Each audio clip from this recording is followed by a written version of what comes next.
Hello students. जैसा कि हमने शुरू किया है एनडीए वाली बेटियों के लिए दून इंडियन डिफेंस एकेडमी की तरफ से एक यूट्यूब इनिशिएटिव जिसमें हम लेने जा रहे हैं इम्पोर्टेंट टॉपिक एनडीए से रिलेटेड और उन पर हम एमसीक्यूज पर आधारित जो है वो टैक्स आपको देने वाले हैं। और इस कंटिन्यूएशन में मैंने फर्स्ट चैप्टर बायोलॉजी का उठाया था सेल, जिसमें मैंने आपको कहा था कि 2 से 3 क्वेश्चन आसानी से आपको मिल जाते हैं। तो हमारी लास्ट क्लास में हमने सेल का इंट्रोडक्शन किया। इसके अलावा हमने प्लाज्मा मेम्ब्रेन, सेल वॉल और न्यूक्लियस डिस्कस किया था। आज जो मेजर पोर्शन आ रहा है वो मेजर पोर्शन आ रहा है सेल ऑर्गेनेल से। तो हिंदी में सेल ऑर्गेनेल को कोशिकांग कहते हैं और ये सेल के ऐसे लिविंग स्ट्रक्चर्स होते हैं जो कि बहुत ही इम्पोर्टेंट और वेरिड फंक्शन परफॉर्म करते हैं। सेल थ्योरी से एक और क्वेश्चन आ सकता है। सेल थ्योरी क्या है? तो बच्चों मैंने आपको 2 नाम दिए थे, मैथियस श्लीडन एंड थियोडर श्वान। ठीक है, ये जो दोनों साइंटिस्ट थे इन्होंने 1839-38 में एक थ्योरी प्रपोज की थी जिसे हम सेल थ्योरी कहते हैं। इस सेल थ्योरी के इंपॉर्टेंट पॉइंट थे जैसे cell is the fundamental fundamental unit of life. Cell fundamental unit life है। Cell is the structural and functional unit of life. functional unit of life functional unit of life। और third important point जो कि बाद में करीबन 1855 में एक दूसरे साइंटिस्ट रुडोल्फ विर्चॉव, मैंने आपको नाम दिया था, रुडोल्फ विर्चॉव ने ऐड किया था, दैट इज सेल्यूला ई सेल्यूली। यानी सेल्यूलर ई सेल्यूली का मतलब हुआ new sales arise from pre existing cells. ठीक है, तो ये सेल थ्योरी के 3 पॉइंट है। यही मैंने आपको सेल थ्योरी करवा दिया। यदि सेल थ्योरी से रिलेटेड कोई क्वेश्चन आता है तो आप उसको इजीली सॉल्व कर सकते हैं। क्वेश्चन ज्यादातर क्या पूछा जाता है कि कौन सा ऐसा जो फॉलोइंग है उसमें सेल थ्योरी एप्लीकेबल नहीं होती है। तो जितनी भी सेल्स हैं उनके लिए सेल थ्योरी एप्लीकेबल है, लेकिन जो सेल नहीं है उनके लिए सेल थ्योरी एप्लीकेबल नहीं है। अब हमें छांटना है कि इसमें से ऑल ऑफ दीज 4 कौन पर सेल थ्योरी एप्लीकेबल नहीं है। तो एल्गी सेल्स होती हैं। वायरसेस, यस बिल्कुल वायरसेस पर ये अप्लाई नहीं होता है। ठीक है, बैक्टीरिया भी सेल है, फंगाई भी सेल है, वायरसेस सेल नहीं होते हैं। तो ये एक बहुत ही पॉपुलर क्वेश्चन है कि सेल थ्योरी किस पर एप्लीकेबल नहीं होती। आंसर आता है आपका वायरसेस। तो ऐसे छोटे छोटे इंपॉर्टेंट क्वेश्चंस आप करते जाएंगे तो आपको पता चल जाएगा कि किस तरह से हमारे पास क्वेश्चंस मिल रहे हैं। आइए बात करते हैं अनदर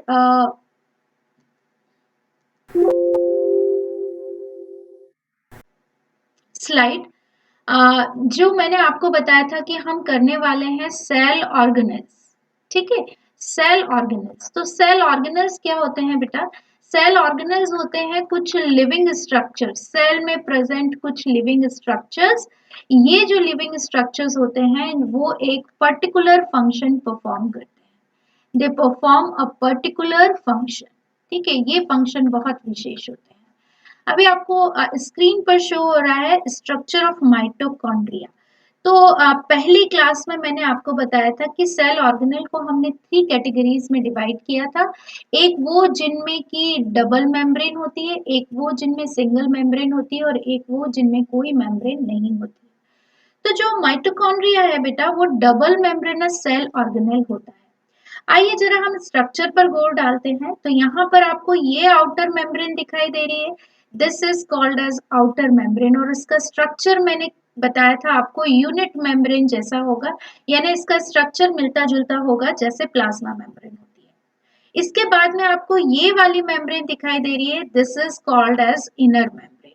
तो दोनों मेम्ब्रेन का अरेंजमेंट कुछ इस तरह से है कि आउटर मेम्ब्रेन बाहर की पूरी एक लाइनिंग बना रही है और इनर मेम्ब्रेन अंदर ऐसे ऐसे छोटे छोटे क्या बना रही है, इन्वर्जन्स बना रही है और पूरी ये इनर मेम्ब्रेन कंटिन्यू है इस इन्वर्जन्स में। ठीक है, इस तरह से।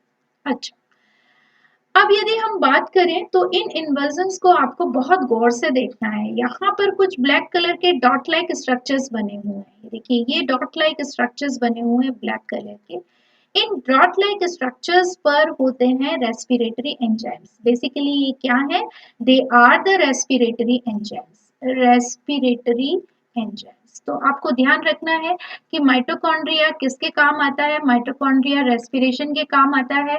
माइटोकॉन्ड्रिया में रेस्पिरेटरी एंजाइम्स होते हैं जो ग्लूकोज का ऑक्सीडेशन करते हैं। ये ग्लूकोज को ऑक्सीजन की प्रेजेंस में किस में कन्वर्ट करते हैं? कार्बन डाइऑक्साइड और वाटर में। और यहाँ पर हमारे पास 38 एटीपी एनर्जी स्टोर हो जाती है जो सेल के डिफरेंट फंक्शंस के लिए यूज आती है।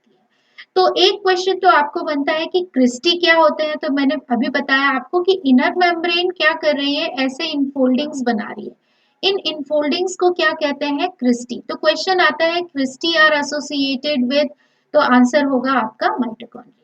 अच्छा, ये डबल मेम्ब्रेनस सेल ऑर्गेनल है, ये बात मैंने कही। और इनका एक और विशेषता ये है कि इनमें खुद का डीएनए होता है। देखिए इनमें खुद का डीएनए होता है, ये डीएनए मार्क किया हुआ है, ये खुद का, इनका खुद का डीएनए होता है। और साथ में इनके खुद के राइबोसोम्स होते हैं।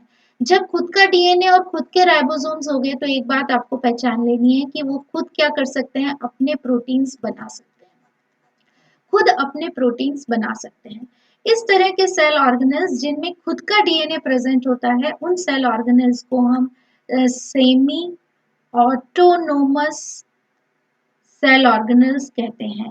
सेमी ऑटोनोमस सेल ऑर्गेनल्स, क्योंकि न्यूक्लियस के अंदर ही डीएनए प्रेजेंट होता है। सेल का डीएनए कहाँ प्रेजेंट होता है? न्यूक्लियस के अंदर।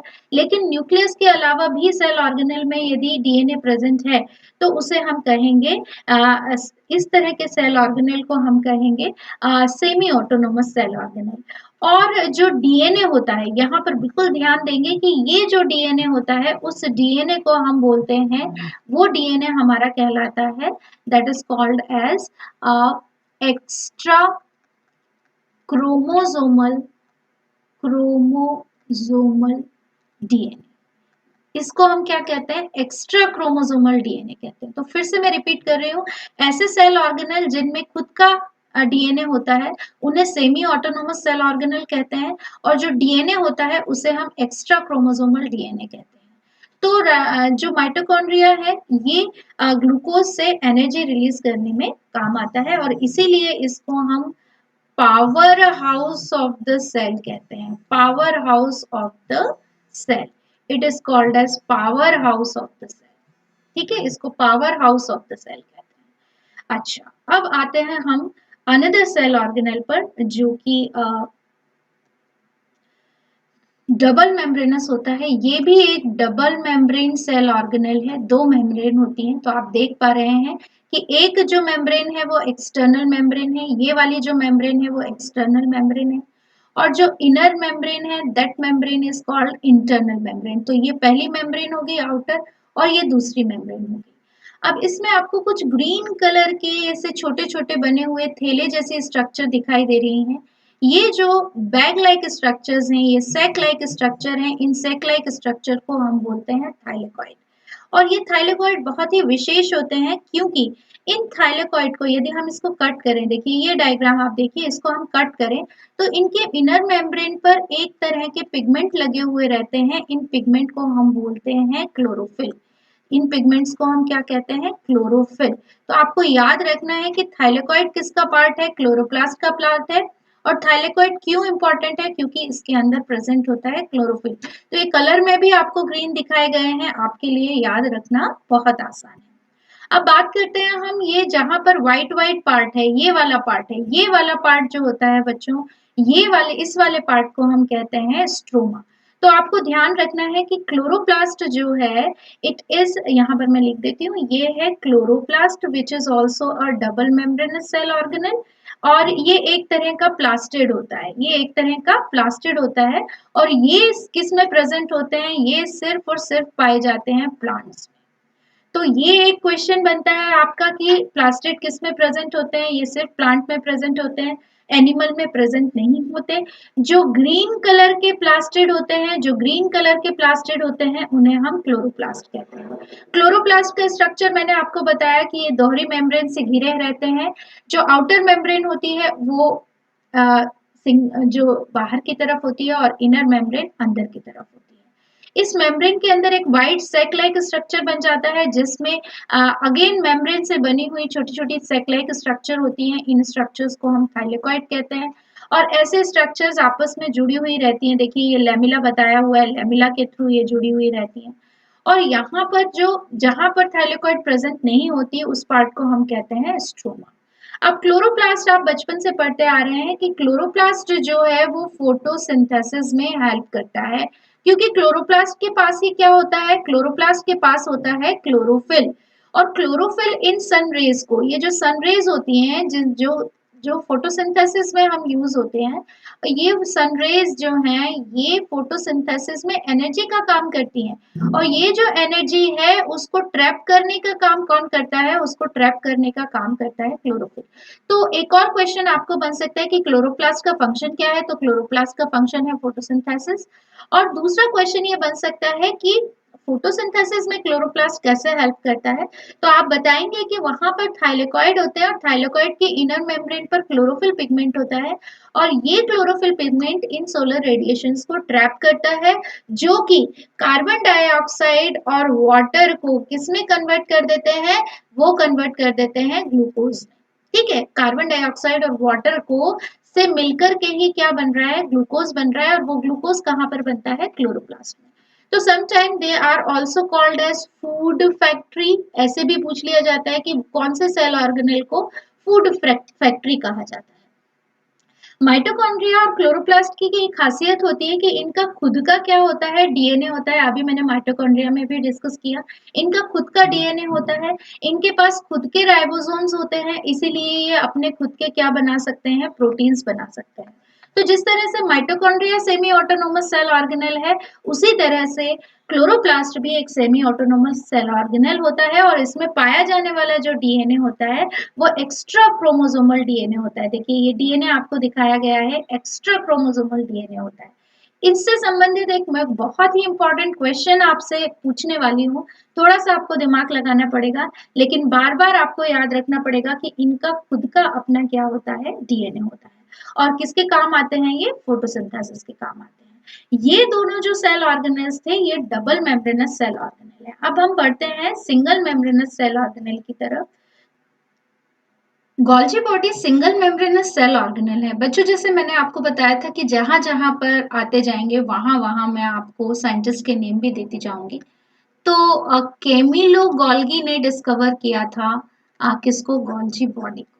अच्छा, माइटोकॉन्ड्रिया के लिए भी मैं बता देती हूँ आपको। माइटोकॉन्ड्रिया जो डिस्कवर किया था वो डिस्कवर किया था कॉलिकर ने। कॉलिकर वाज डिस्कवर्ड माइटोकॉन्ड्रिया। और जो बेंडा है, बेंडा ने टर्म दिया था, बेंडा ने टर्म दिया था माइटोकॉन्ड्रिया टर्म। तो ये आप ध्यान रखेंगे, यहाँ पर आप मेंशन कर लेंगे, अपने नोट्स में भी डाल लेंगे इसको। और ये बहुत इंपॉर्टेंट है क्योंकि आपको ये कभी भी मतलब मैच द कॉलम बना करके ट्रेंड चला आ रहा है कि आपको दे देते हैं। अच्छा, अब यहाँ पर देखिए बेटा, गोल्जी बॉडी का जो स्ट्रक्चर है उसमें कई सारी चीजें आपको दिखाई दे रही हैं। जैसे आपको वेसिकल्स दिखाई दे रहे हैं, सिस्टर्नी दिखाई दे रही है। तो ये गोल गोल जो स्ट्रक्चर्स हैं, इन स्ट्रक्चर्स को हम बोलते हैं वेसिकल्स। अच्छा, जो गोल्जी अपरेटस होता है वो प्रेजेंट होता है एंडोप्लाज्मिक रेटिकुलम से लगा हुआ। और एंडोप्लाज्मिक रेटिकुलम लगा होता है न्यूक्लियस से। एंडोप्लाज्मिक रेटिकुलम का फंक्शन होता है प्रोटीन और लिपिड का सिंथेसिस करना। प्रोटीन और लिपिड कहाँ पर बनते हैं, एंडोप्लाज्मिक रेटिकुलम पर। और ये जो प्रोटीन और लिपिड हैं ये छोटे छोटे वेसिकल्स के फॉर्म में यहाँ से पिंच ऑफ होते हैं, एंडोप्लाज्मिक रेटिकुलम से निकलते हैं। अब ये जो प्रोटीन और लिपिड बनते हैं वो रॉ होते हैं, उनका स्पेसिफिकेशन होता है गोल्जी अपरेटस में। तो ये जो इनकमिंग वेसिकल्स होते हैं, ये वेसिकल्स यहाँ पर आ करके ऐसे जुड़ जुड़ करके क्या बनाते हैं, ये लंबी फ्लैट ऐसी लॉन्ग ट्यूब लाइक स्ट्रक्चर्स बनाते हैं जो सिंगल मेम्ब्रेन से घिरी होती हैं, जिन्हें हम सिस्टर्नी कहते हैं। जैसे ही ये जो पदार्थ यहाँ पर आ रहे हैं, प्रोटीन और लिपिड आ रहे हैं, ये प्रोटीन और लिपिड इन सिस्टर्नी से पास होते हैं, इनका क्या होता है, इनका स्पेसिफिकेशन हो जाता है, स्पेसिफिकेशन होता है, यानी कि ये स्पेशलाइज्ड हो जाते हैं। जो रॉ है वो क्या हो जाएगा, उसमें कुछ फ्लेवर ऐड कर देंगे, उसमें कुछ नए कंपोनेंट ऐड हो जाएंगे। जैसे कि इसका एग्जांपल है, बेस्ट एग्जांपल, जैसे लेज के चिप्स आप लोग खाते हो, तो लेज के चिप्स क्या है, पोटैटो है, पोटैटो को फ्राई कर दो, पोटैटो प्लस ऑयल क्या हो गया, इसका रॉ मटेरियल हो गया। तो प्रोटीन और लिपिड रॉ मटेरियल है। अब इसमें हम अलग अलग फ्लेवर मिला दें, इसको हम टैंगी बना दें, इसको हम क्लासिक सॉल्ट बना दें, अलग अलग फ्लेवर बना दें। तो ये जो स्पेसिफिकेशन है प्रोटीन और लिपिड का, वो कहाँ पर होता है, वो होता है गोल्जी अपरेटस में। तो गोल्जी अपरेटस का मेन फंक्शन होता है processing and packaging of protein and lipids which are formed on endoplasmic reticulum। ठीक है, तो आपको यहाँ पर एक सिस फेज दिखाई दे रहा है, सिस फेज फॉर्मिंग फेज होता है, और ट्रांस फेज को हम मैच्योरिंग फेज भी कह सकते हैं। ट्रांस फेज को हम क्या कहेंगे, मैच्योरिंग फेज। ठीक है, तो ये गोल्जी अपरेटस के बारे में हमने डिस्कस किया। अब आइए बात करते हैं another single membranous cell organelle, जो है हमारा endoplasmic reticulum. Endoplasmic reticulum nucleus के पास में प्रेजेंट होता है। ये पूरा जो स्ट्रक्चर ब्लू कलर से दिखाया हुआ है, ये न्यूक्लियस है। इसमें ये जो स्ट्रक्चर है वो न्यूक्लियर पोर है, और ये जो इसकी जो लाइनिंग है उसको हम न्यूक्लियर एनवेलप कहते हैं। ये ऑलरेडी हम डिस्कस कर चुके हैं। न्यूक्लियस से ही लगे हुए मेम्ब्रेन की बनी हुई ऐसे ऐसे लंबी लंबी पतली पतली ट्यूब लाइक स्ट्रक्चर्स होती हैं। इन ट्यूब लाइक स्ट्रक्चर्स को हम बोलते हैं एंडोप्लाज्मिक रेटिकुलम। अब आप देख पा रहे हैं कि एंडोप्लाज्मिक रेटिकुलम पर कहीं कहीं ये येलो कलर के ग्रेन्यूल्स लाइक स्ट्रक्चर नजर आ रहे हैं। तो ये जो ग्रेन्यूल्स लाइक स्ट्रक्चर्स होते हैं, ये होते हैं राइबोसोम्स। ये ग्रेन्यूल लाइक स्ट्रक्चर्स क्या है, राइबोसोम्स। तो एंडोप्लाज्मिक रेटिकुलम दो प्रकार के हो गए, एक वहां जहां पर राइबोसोम्स प्रेजेंट है उसे हम कहेंगे रफ एंडोप्लाज्मिक रेटिकुलम, और दूसरा जहां पर राइबोसोम्स नहीं है। देखिए इस जगह पर राइबोसोम्स नहीं है, यहाँ पर आपको राइबोसोम्स दिखाई नहीं दे रहे हैं। ये जो स्ट्रक्चर है, ये जो कहला रहा है, ये है स्मूथ एंडोप्लाज्मिक रेटिकुलम। आप इनकी पोजीशन पर भी ध्यान दे सकते हैं। जो इनर अंदर की तरफ है, इनर साइड में लगे हुए हैं, वो है रफ एंडोप्लाज्मिक रेटिकुलम, और जो आउटर साइड में लगे हुए हैं वो है स्मूथ एंडोप्लाज्मिक रेटिकुलम। अब इनके पर्टिकुलर फंक्शन होते हैं। जैसे रफ एंडोप्लाज्मिक रेटिकुलम बनाते हैं प्रोटीन, तो हम बोल सकते हैं कि ये प्रोटीन सिंथेसिस में हेल्प करते हैं, क्योंकि इनके ऊपर क्या लगे हुए हैं, राइबोसोम्स लगे हुए हैं। और smooth endoplasmic reticulum lipid synthesis करते हैं, ये लिपिड फॉर्म करते हैं, लिपिड सिंथेसिस में हेल्प करते हैं। एक और क्वेश्चन जो आपको प्रीवियस ईयर्स में आ चुका है कि स्मूथ एंडोप्लाज्मिक रेटिकुलम डिटॉक्सिफिकेशन का काम करते हैं। डिटॉक्सिफिकेशन, हमारी बॉडी में कोई भी फॉरेन केमिकल आ रहा है, वो यदि केमिकल हमारी बॉडी के लिए सूटेबल नहीं है तो वो टॉक्सिक इफेक्ट प्रोड्यूस करेगा। उस टॉक्सिक इफेक्ट को कम करने के लिए जो सब्सटेंस है, उस सब्सटेंस को कहाँ भेजा जाता है, लीवर में भेजा जाता है, और लीवर उसका डिटॉक्सिफिकेशन करता है। तो लीवर में स्मूथ एंडोप्लाज्मिक रेटिकुलम का फंक्शन होता है डिटॉक्सिफिकेशन। ये क्वेश्चन आपको पूछा जा चुका है, इसलिए मैं फिर से रिपीट कर रही हूँ, क्योंकि एनडीए में रिपीटेशन की संभावना भी होती है। तो अभी तक हमने 4 सेल ऑर्गेनल्स किए, endoplasmic reticulum, Golgi body, mitochondria और क्लोरोप्लास्ट। आइए अब चलते हैं क्विकली फास्ट, क्योंकि हमें ये सिलेबस कंप्लीट करना है बहुत ही कम समय में, और इसीलिए हम सिर्फ और सिर्फ इंपॉर्टेंट चीजें उठाएंगे। तो दो सिंगल मेम्ब्रेनस सेल ऑर्गेनेल में यहाँ पर लेकर आई हूँ। सिंगल मेम्ब्रेनस सेल ऑर्गेनेल, एक का नाम है लाइजोसोम। जैसे मैंने बताया कि क्लोरोप्लास्ट और सेल वॉल सिर्फ किसमें प्रेजेंट होते हैं, प्लांट सेल में, उसी तरह से लाइजोसोम्स अधिकतर प्रेजेंट होते हैं animal cell. Lysosomes are found in animal cells. अच्छा, तो जो लाइसोसोम एक सिंगल मेम्ब्रेन से घिरे हुए रहते हैं, ये आपको एक सिंगल मेम्ब्रेन दिखाई दे रही है, और इसमें प्रेजेंट होते हैं डाइजेस्टिव एंजाइम्स। ये बहुत ही इंपॉर्टेंट पार्ट है। The word lysosome is originated, lyso का मतलब होता है लाइटिक और जोम का मतलब होता है बॉडी, ऐसे बॉडी सेल के अंदर जिनके अंदर की लाइटिक एंजाइम है, यानी जो ब्रेक डाउन करने वाले एंजाइम है, ऐसी बॉडी यहाँ पर प्रेजेंट है, तो उसे हम कहेंगे लाइसोसोम। तो ज्यादातर ये जो एंजाइम होते हैं वो कॉम्प्लेक्स मटेरियल को क्या करते हैं, तोड़ देते हैं, उनका डाइजेशन कर देते हैं। तो हम फंक्शन की बात करें तो ये सेल्यूलर डाइजेशन करेंगे, कोई भी डाइजेशन सेल के अंदर होगा तो वो कौन करेगा, लाइसोसोम करेगा। दूसरा, सम टाइम ये खुद ही बस्ट हो जाते हैं और पूरी की पूरी सेल को, क्योंकि इनमें डाइजेस्टिव एंजाइम्स होते हैं, तो पूरी की पूरी सेल को ही किल कर देते हैं, इसीलिए इनको हम सुइसाइडल बैग्स कहते हैं। और ये क्वेश्चन भी 2 से 3 बार आपको प्रीवियस ईयर्स में आ गया है कि कौन सा सेल ऑर्गेनल सुइसाइडल बैग कहलाता है, तो वो है लाइसोसोम। और क्योंकि जो पौधे होते हैं वो ऑटोट्रॉप्स होते हैं, उनकी फिजियोलॉजी एनिमल से अलग होती है, इसलिए लाइसोसोम ज्यादातर एनिमल सेल में ही प्रेजेंट होते हैं, इनको सुइसाइडल बैग्स कहते हैं। दूसरा इंपॉर्टेंट फंक्शन ये जो परफॉर्म करते हैं वो है ऑटोफेगी। ऑटोफेगी, देखो बेटा, ऑटोफेगी का मतलब होता है सेल्फ डाइजेशन कर देना, सेल्फ इंजेशन कर देना, ठीक है। फैगी का मतलब होता है खाना, जो खुद को खा जाए। अब सपोज इसका मैं एक एग्जांपल देती हूँ कि आपको चोट लग गई है, आपकी मसल रप्चर हो गई है, मसल अंदर से रप्चर हुई है, जब तक वो रप्चर्ड मसल्स वहां से हटेंगी नहीं, उनकी जगह नई मसल्स नहीं आएंगी, तो उन रप्चर्ड मसल्स को वहां से हटाने का काम कौन करेगा, लाइसोसोम करेगा। तो लाइसोसोम का काम रिपेयरमेंट में बहुत महत्वपूर्ण होता है, क्योंकि वो जगह बनाती है और सेल को ऑटोफेगी के थ्रू क्या कर देती है, नष्ट कर देती है, जो डैमेज सेल होती है। तो ये तो बात हुई लाइसोसोम्स के बारे में। अब हम बात करते हैं प्लांट सेल में वैक्यूल के बारे में। तो देखिए बेटा, वैक्यूल प्लांट सेल में भी मिलता है और एनिमल सेल में भी मिलता है।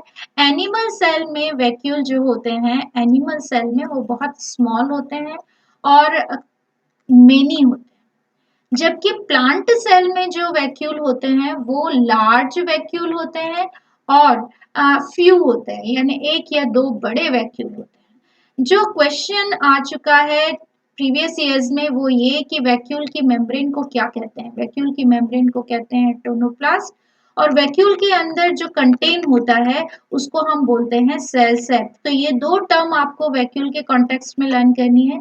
टोनोप्लास्ट जो प्लांट सेल वैक्यूल, जो बड़े वैक्यूल हैं, उनकी मेम्ब्रेन होती है, और सेल सेप जो वैक्यूल के अंदर जो लिक्विड होता है उसे हम सेल सेप कहते हैं। इसके अंदर ज्यादातर क्या होगा, वाटर होगा, प्लस कुछ एक न्यूट्रिएंट्स हो सकते हैं इसके अंदर, और इसके अलावा इसमें यदि कुछ है तो एक्सक्रीटरी प्रोडक्ट हो सकता है। ठीक है। अब ये बहुत ही महत्वपूर्ण भूमिका निभाते हैं सेल के अंदर। सेल को ये प्रोवाइड करते हैं टर्जिडिटी एंड स्टिफनेस। एक एक वर्ड से आपको क्वेश्चन आएगा, मैं सिर्फ उतने ही वर्ड बोल रही हूँ जिससे आपको क्वेश्चन आएंगे, बहुत ही पिन पॉइंट, इसलिए शुरू से आखिरी तक आपको ये देखना है और जो क्वेश्चंस हैं उन क्वेश्चंस को आपको निकालना है। तो टर्जिडिटी, टर्जिडिटी और स्टिफनेस पर ये काम करते हैं, मतलब सेल को टर्जिडिटी और स्टिफनेस देते हैं। उसका एग्जांपल हम ले सकते हैं कि जैसे एक गुब्बारा होता है, वो जब हल्का है तो वो बड़ा ही सॉफ्ट होगा, और यदि हम उसमें पानी भर दें तो उसकी टर्जिडिटी क्या हो जाएगी, बढ़ जाएगी। तो सेल के अंदर बड़ा पार्ट होता है वैक्यूल। अब कई बच्चे ये कहते हैं, ये क्वेश्चन बहुत आता है, क्लास में भी आता है ये क्वेश्चन, कि मैम आप बोलते हैं कि जो प्लांट सेल होती है उसमें सबसे बड़ा सेल ऑर्गेनेल होता है क्लोरोप्लास्ट। तो ये भी एक क्वेश्चन है कि प्लांट सेल में सबसे बड़ा सेल ऑर्गेनेल क्या होता है, क्लोरोप्लास्ट। और एनिमल सेल में, यदि आपको इसका आंसर आता है तो मुझे जरूर बताइए कमेंट करके, कमेंट सेक्शन में। एनिमल सेल में सबसे बड़ा सेल ऑर्गेनेल क्या होता है, यदि नहीं आता है तो आप वहां पर आप मुझे कमेंट कीजिए, मैं आपको आंसर दूंगी। तो प्लांट सेल में मैंने हिंट दे दी कि सबसे बड़ा सेल ऑर्गेनेल होता है क्लोरोप्लास्ट। एनिमल सेल में क्या होगा, क्लोरोप्लास्ट, इनको सिस्टर्स समझ लीजिए आप, माइटोकॉन्ड्रिया और क्लोरोप्लास्ट सिस्टर्स है। ठीक है, अब अंदाजा लगा लीजिए आप एनिमल सेल में सबसे बड़ा सेल ऑर्गेनेल क्या होगा। तो कई बच्चे मुझे क्वेश्चन करते हैं कि मैम वैक्यूल सबसे बड़ा सेल ऑर्गेनेल दिखाई दे रहा है हमें प्लांट सेल में, वैक्यूल क्यों नहीं है। तो वैक्यूल इसलिए सबसे बड़ा सेल ऑर्गेनल नहीं है क्योंकि वो परमानेंट नहीं होता, उसका जो शेप होता है वो परमानेंट नहीं होता। पानी की अवेलेबिलिटी के अकॉर्डिंग वो कम या ज्यादा हो सकता है। पानी ज्यादा है तो वैक्यूल बड़ा हो जाएगा, पानी कम है तो वैक्यूल कम हो जाएगा, छोटा हो जाएगा। तो ये भी एक इम्पॉर्टेंट क्वेश्चन है जहां से आपको किसी भी तरह से स्टेटमेंट बनाकर कैसे भी क्वेश्चन दे सकते हैं। तो अभी मैंने बताया आपको दो डबल मेम्ब्रेनस सेल ऑर्गेनल, अभी तक जो डिस्कस किए हैं वो 4 सिंगल मेम्ब्रेनस सेल ऑर्गेनल्स हैं। और अब हम एक बहुत ही इंपॉर्टेंट सेल ऑर्गेनल करने वाले हैं। वो सेल ऑर्गेनल है जिसमें कोई मेम्ब्रेन नहीं होती, और ये बार बार यहाँ से क्वेश्चन पूछा जाता है राइबोसोम कि ऐसा कौन सा सेल ऑर्गेनल है जिसमें कि कोई मेम्ब्रेन नहीं होती। और इसके अलावा एक और क्वेश्चन आता है कि राइबोसोम का फंक्शन क्या होता है। तो राइबोसोम का फंक्शन होता है प्रोटीन सिंथेसिस। अभी मैंने ईआर भी आपको बताया था कि एंडोप्लाज्मिक रेटिकुलम क्या होता है। मैंने आपको बताया था एंडोप्लाज्मिक रेटिकुलम का फंक्शन क्या है। तो रफ एंडोप्लाज्मिक रेटिकुलम पर क्योंकि राइबोसोम्स होते हैं इसलिए वो प्रोटीन सिंथेसिस करते हैं। तो इसका मतलब है राइबोसोम्स का इंपॉर्टेंट रोल होता है प्रोटीन सिंथेसिस। अब हम बात करें राइबोसोम्स ऑल लिविंग सेल्स में प्रेजेंट होते हैं, जितनी भी लिविंग सेल्स हैं उन सभी में राइबोसोम्स प्रेजेंट होते हैं। अभी मैंने आपको बताया क्लोरोप्लास्ट प्लांट में प्रेजेंट है, लाइसोसोम किस में प्रेजेंट है, एनिमल सेल में, सेल वॉल किस में प्रेजेंट है, प्लांट सेल में। और जब मैं एनिमल और प्लांट सेल का मैंने डिफरेंस करवाया था तो एक और सेल ऑर्गेनल मैंने आपको बताया था सेंट्रोसोम, जो कि ज्यादातर एनिमल सेल में प्रेजेंट होता है। लेकिन राइबोसोम्स ऐसा सेल ऑर्गेनल है जो प्रोकैरियोटिक सेल में भी प्रेजेंट होता है, यूकैरियोटिक सेल में भी प्रेजेंट होता है, बैक्टीरिया में भी प्रेजेंट होता है, प्लांट सेल में भी प्रेजेंट होता है, एनिमल सेल में भी प्रेजेंट होता है। तो सभी में ये प्रेजेंट होते हैं। हाँ, क्वेश्चन क्या बन सकता है कि टाइप अलग अलग हैं इनके। तो मैं यहाँ पर आपको बता देती हूँ, ये भी क्वेश्चन बन सकता है। जो जो मैं बोल रही हूँ वहां से आपको क्वेश्चन मिल सकता है। कैरियो जो प्रोकैरियोटिक सेल हैं उनमें 70s टाइप ऑफ राइबोसोम होता है, और यूकैरियोटिक सेल जो हैं उनमें 80s राइबोसोम होता है। तो ये बहुत ही इंपॉर्टेंट है। दो क्वेश्चन आपको मिल रहे हैं, इनफैक्ट 3 क्वेश्चन मैंने आपको स्क्रीन पर दे दिए हैं कि राइबोसोम्स किसके काम में आता है, प्रोटीन सिंथेसिस के काम आता है। और यहाँ पर एक और क्वेश्चन बड़ा पॉपुलर है कि which of the cell organelle is called protein factory of the cell. ठीक है, तो यहां से भी आपको क्वेश्चन बना करके दे सकते हैं। अब यदि हम बात करें राइबोसोम्स की, तो राइबोसोम्स में बेटा दो तरह की ग्रेन्यूल्स होते हैं, या हम कहें इसकी दो यूनिट होती है। एक आपको ये लार्ज यूनिट दिखाई दे रही है, यहाँ पर ये वाली जो यूनिट है ये लार्ज यूनिट है, और एक ये वाली आपको ब्लू कलर से यहाँ पर शो हो रही है, दिस यूनिट इज स्मॉल सब यूनिट। तो कोई भी राइबोसोम्स हो, चाहे वो 70s हो चाहे वो 80s हो, वो एक लार्ज सब यूनिट का बना होता है और एक स्मॉल सब यूनिट का बना होता है। ठीक है, और राइबोसोम्स का इंपॉर्टेंट फंक्शन क्या है, राइबोसोम्स mRNA की मदद से जो एमिनो एसिड्स होते हैं उनको जोड़ जोड़ करके, ये दिखाई दे रहे हैं ना आपको, ग्रोइंग पेप्टाइड चेन मार्क किया हुआ है, और ये एमिनो एसिड है। तो ढेर सारे एमिनो एसिड को राइबोसोम्स जोड़ करके क्या कर देते हैं, पेप्टाइड्स बनाते हैं, और इन्हीं पेप्टाइड से क्या बनते हैं, प्रोटीन्स। ठीक है, तो राइबोसोम्स का फंक्शन बेसिकली रिलेटेड है प्रोटीन से। अच्छा, एक और ए मेम्ब्रेनस सेल ऑर्गेनल मैंने बताया था सेंट्रोसोम। तो सेंट्रोसोम मैंने आपको बताया था कि सिर्फ ज्यादातर एनिमल सेल में होते हैं, और बहुत क्विकली मैं इसका फंक्शन दे रही हूँ। हाँ, ये क्वेश्चन जरूर पूछा जा सकता है कि which of the following cell organelle is absent in animal plant cell. तो वो ऑप्शन बनेगा सेंट्रोसोम, या फिर आपको एक ऑप्शन दिया जाएगा सेंट्रियोल। ठीक है, इन दोनों में से कोई एक ऑप्शन आपको आ सकता है। इनका मेन फंक्शन क्या होता है, इनका मेन फंक्शन होता है स्पिंडल फॉर्मेशन करना, स्पिंडल फाइबर्स बनाना। और स्पिंडल फाइबर्स जो होते हैं वो सेल डिवीजन में हेल्प करते हैं। तो आपको बहुत ज्यादा डिटेल में नहीं पढ़ना है, आपको ये 3 पॉइंट याद रखने हैं। सेंट्रोसोम मुख्य रूप से एनिमल सेल में प्रेजेंट होता है, ज्यादातर एनिमल सेल में प्रेजेंट होता है। इसको सेंट्रियोल्स भी बोल सकते हैं। ये स्पिंडल फाइबर बनाता है और सेल डिवीजन में हेल्प करता है। क्रोमोसोम सेल डिवीजन में जब टूटते हैं तो स्पिंडल फाइबर ही उसमें हेल्प करता है। तो बहुत शॉर्ट में आपको करना है। और इतना करना है जिससे आपको क्वेश्चन मिल जाए। चलिए, तो ये सारे सेल ऑर्गेनेल हम कर चुके हैं, एनिमल सेल के और प्लांट सेल के। अब क्विकली हम करेंगे इस पर बेस्ड कुछ क्वेश्चन, फास्ट करेंगे, बहुत क्विकली। पूरा टेक्स्ट आपको मैंने अच्छे से करवा दिया है। अब हम करेंगे इस पर बेस्ड कुछ एमसीक्यू क्वेश्चन। जैसे फर्स्ट क्वेश्चन आ रहा है, which of the following cell organelle is called digestive bag. तो डाइजेस्टिव बैग, सुसाइडल बैग्स, ये कुछ टर्म्स आते हैं, तो उसका सीधा सा संबंध किससे होता है? Yes, lysosomes. ठीक है, अभी हमने डिस्कस किया लाइसोसोम्स जो कि डाइजेशन में हेल्प करते हैं। अनदर क्वेश्चन, बहुत ही इंपॉर्टेंट क्वेश्चन है, इसको थोड़ा सा मोल्ड करके आपको पूछा जा सकता है।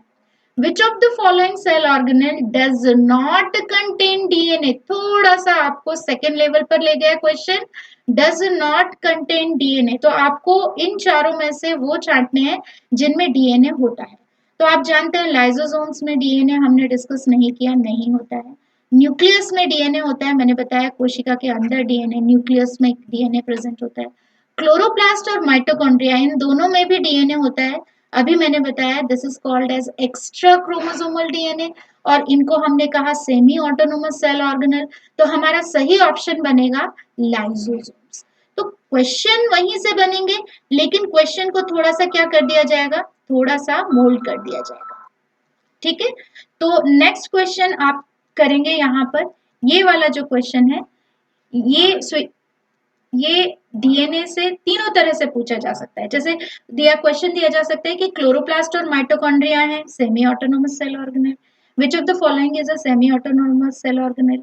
वो कौन सा सेल ऑर्गेनेल है जिसमें एक्स्ट्रा क्रोमोसोमल डीएनए प्रेजेंट होता है। तो किसी भी तरह से क्वेश्चन बन सकता है। Now we come to the which of the following cell organelle is called powerhouse of the cell। बहुत ही पॉपुलर क्वेश्चन है, बहुत सिंपल क्वेश्चन है और सारे बच्चों को पता है, तो मैं तुरंत टिक लगा देती हूँ, दैट इज माइटोकॉन्ड्रिया। ठीक है, तो आप जानते हैं बच्चे माइटोकॉन्ड्रिया जो है वो पावर हाउस कहलाता है। Next question, which of the following cell organelle contain RNA. RNA, तो यहाँ पर ऑप्शन आपका जो बनेगा आरएनए, किसमें आरएनए होता है? कंटेन्स। कंटेन्स का मतलब है यहाँ पर उसके कंपोजिशन में, ध्यान देंगे आप, किसमें आरएनए प्रेजेंट होता है? जिसके कंपोजिशन में आरएनए होता है। तो माइटोकॉन्ड्रिया में आरएनए भी प्रेजेंट होता है, ध्यान रखेंगे। प्लास्टिड में भी आरएनए प्रेजेंट होता है। राइबोसोम, ये सेल ऑर्गेनेल है, बड़े बड़े सेल ऑर्गेनेल है जिनके अंदर राइबोसोम्स प्रेजेंट होता है। लेकिन राइबोसोम्स एक ऐसा सेल ऑर्गेनेल है जिसके कंपोजिशन में ही आरएनए प्रेजेंट होता है। तो राइबोसोम का कंपोजिशन क्या होता है? RNA plus protein. अभी मैंने कहा लार्ज यूनिट है, स्मॉल यूनिट है, तो ये यूनिट्स किसकी बनी हुई है? ये बनी हुई है आरएनए मॉलिक्यूल और प्रोटीन की। तो ये एक इंपॉर्टेंट क्वेश्चन आपके पास में आ गया कि कौन से सेल ऑर्गेनेल में आरएनए कंपोजिशन में आरएनए होता है। ठीक है, किसमें आरएनए प्रेजेंट होता है? तो वो माइटोकॉन्ड्रिया भी बनेगा, प्लास्टिड भी बनेगा, क्योंकि दोनों में आरएनए प्रेजेंट होता है। लेकिन जिसके कंपोजिशन में आरएनए प्रेजेंट होता है वो होता है राइबोसोम। तो ये थोड़ा सा ट्विस्ट वाला क्वेश्चन है, इसमें आपको समझना पड़ेगा कि कैसे फ्रेम किया है। What is the site of ribosome in a living cell? Ribosome कहाँ बनते हैं? बहुत इंपॉर्टेंट क्वेश्चन है। एंडोप्लाज्मिक रेटिकुलम पर, गोल्जी बॉडी में, प्लाज्मा मेम्ब्रेन में। तो जब मैंने आपको न्यूक्लियस बताया था, तो न्यूक्लियस में मैंने एक बताया था कि भाई न्यूक्लियोप्लाज्म होता है, क्रोमोसोम होता है, और एक ग्रेन्यूलेटेड स्ट्रक्चर मैंने आपको बताई थी, याद आया? ये ग्रेन्यूलेटेड स्ट्रक्चर होती है न्यूक्लियोलस। सारे इंपॉर्टेंट क्वेश्चन है, एक एक क्वेश्चन इंपॉर्टेंट है। तो ये जो ग्रेन्यूलेटेड स्ट्रक्चर है वो है न्यूक्लियोलस, जहां पर कि आरएनए बनते हैं। और बेसिकली आरएनए जब बनते हैं तो राइबोसोम्स बनने का काम भी कहां पर होता है?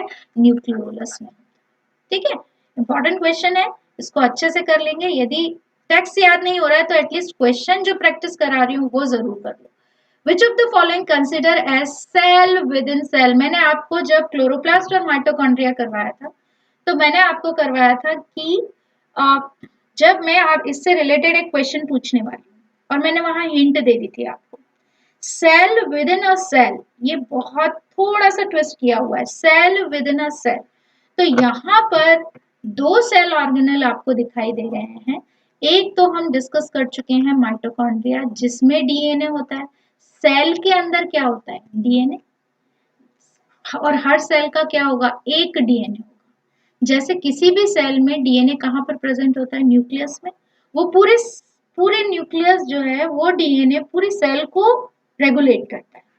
माइटोकॉन्ड्रिया का मैंने बताया खुद का डीएनए है, क्लोरोप्लास्ट का मैंने बताया खुद का डीएनए है। ये दोनों सेल ऑर्गेनेल, माइटोकॉन्ड्रिया और क्लोरोप्लास्ट, तो यहाँ पर बेसिकली ऑप्शन बनेगा ए एंड सी। इसको हम कट कर देते हैं, इस ये जो गोल्जी कॉम्प्लेक्स है, और यहाँ पर हम ऑप्शन बना देते हैं ए एंड सी। तो ऑप्शन हमारा बनेगा क्लोरोप्लास्ट और माइटोकॉन्ड्रिया दोनों ही cell within a cell organelle कहलाते हैं। समझ गए आप लोग? ये बहुत इंपॉर्टेंट क्वेश्चन, जितने भी क्वेश्चन आपके स्क्रीन पर आ रहे हैं वो सारे के सारे क्वेश्चन बहुत ज्यादा इंपॉर्टेंट हैं। इन क्वेश्चन को हम आसानी से कर सकते हैं। Which of the following cell organelle is present in animal cell but not present in plant cell? ऐसा कौन सा सेल ऑर्गेनेल है जो एनिमल सेल में प्रेजेंट होता है लेकिन प्लांट सेल में नहीं होता है? तो अभी मैंने आंसर दिया आपको, centrosome. Quickly quickly fast fast सारे क्वेश्चंस हम करने वाले हैं, ठीक है? फास्ट करेंगे एकदम।